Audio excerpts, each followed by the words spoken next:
In the early 60s, Stanley Milgram tried to figure out what characteristics there were of evil people. Was there an evil strain? In the experiment, he had an actor playing an experimental subject and a real experimental subject. And he had an experimenter say, we're going to see if mild electric shocks will help people memorize lists.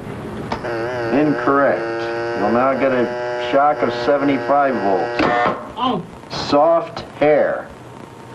He kind of did some yelling in there. Once you accepted the idea that behaving inhumanely was okay, you could do anything. And the shocks increased with the number of mistakes that they made. I can't stand the pain. Let me out of here. Can't stand it. I'm not going to kill that man there.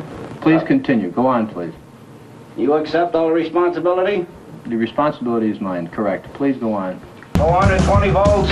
It started at noon, rolling across the state. Sacramento, San Francisco, Beverly Hills, Long Beach, San Diego.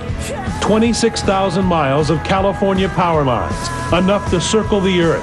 But for the second day in a row, not enough electricity for America's largest state and the world's sixth largest economy. The first thing we heard about this energy crisis is where our lights are going to go off in the middle of winter when we're using half the electricity we normally use during the summer. When the rolling blackout started in California, there was definitely a lot of excitement in the air. It was something new. It was something that hadn't been encountered before. It was, how is this event going to affect the price of power? I knew that there was illegality going on.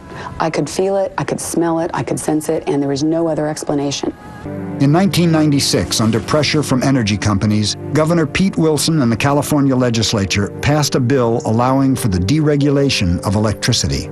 Government is not the solution to our problem. Government is the problem. Reducing electricity costs is only one benefit from choice and competition. Enron made sure that the joke would be on California. Recently, audio tapes of the Enron traders were discovered. What do you want to call this project? I have a catchy name for that. How about, something friendly like Death Star? The tapes revealed Enron's contempt for any values except one, making money. Hey, John, it's Tim. The regulatory is all in a big concern about is we're wheeling power out of California. He just steals money from California to the tune of $1 million. Can we rephrase that? Okay. In the midst of the energy shortages, Enron traders started to export power out of the state. When prices soared, they brought it back in. So we export like a mother. Getting rich. Trying to. I'll see you guys. I'm taking mine to the desert. We know all of the California imports.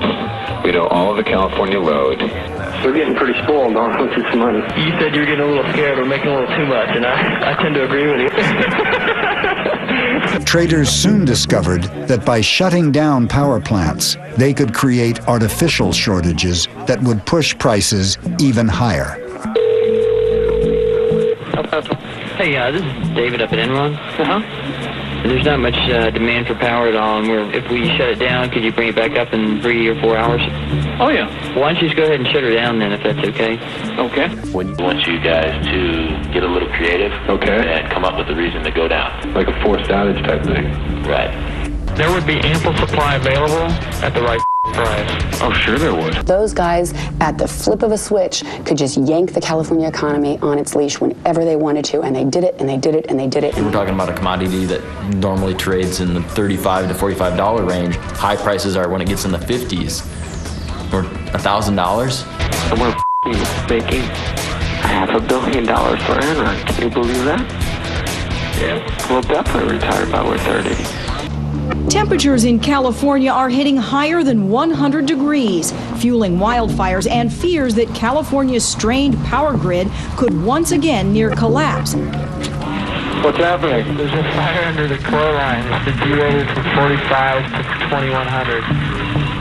Burn, baby, burn. That's a beautiful thing. It's the coolest thing I've done in a long time. Yeah. Oh, gosh. You gotta love the West. Oh. 435 volts. During the height of Wednesday's blackout, fire crews had to free people trapped in elevators. All that money you guys stole from those poor grandmothers of California? Yeah, Grandma Millie, man. But she's the one who couldn't figure out how to vote on the butterfly ballot. Now she wants her money back for all the power you charged right up the And then, best thing that could happen is an earthquake, let that thing float out to the Pacific and put them candles. Boys, 450 volts. You're the good guys. We are the good guys. We were on the side of angels. Oh, I can't help myself. You know what the difference is between the state of California and the Titanic? And this is being webcast. I know I'm going to regret this. But at least when the Titanic went down, the lights were on.